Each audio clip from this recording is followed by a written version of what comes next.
Hi friends, আগের দিন যে আলুর পরোটা শেয়ার করেছিলাম, চলো আজকে তার রেসিপিটা দেখে নিই। প্রথমে সেদ্ধ করে রাখা আলুটাকে খুব ভালোভাবে ম্যাশ করে নেওয়া হলো।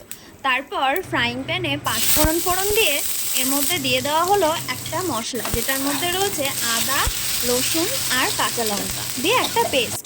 তো এটাকে ভালোভাবে মিক্স করে নেওয়া হলো। লাল লাল হয়ে যাওয়ার পরে এটার মধ্যে দিয়ে দেওয়া হলো সেই আগে থেকে সেদ্ধ করে রাখা ম্যাশ আলুটা। তারপর এটাকে ভালোভাবে মিক্স করে নেওয়া হলো এবং যতক্ষণ না মশলাটা ভালোভাবে মিক্স হলো আলুর সাথে, তারপরে নামিয়ে নেওয়া হলো একটা বাটির মধ্যে। তারপরে সেটা আস্তে আস্তে ঠান্ডা হয়ে যাওয়ার পরে প্রথমে লেচি কেটে নেওয়া হয়েছিল আগেই।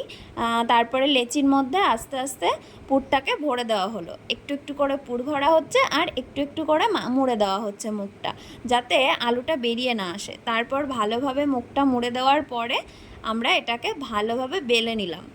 বেলে নিয়ে তারপরে আস্তে আস্তে এটাকে ফ্রাইং প্যানে প্রথমে এপিট ওপিট সেঁকে তারপর ওপর দিয়ে তেল ছড়িয়ে দিয়ে দুপিট ভালোভাবে ভেজে নেওয়া হলো। তারপর তৈরি হয়ে গেল আমাদের সেই আলুর পরোটাটা। এটা খেতে কিন্তু দারুণ সুস্বাদু হয়েছিল।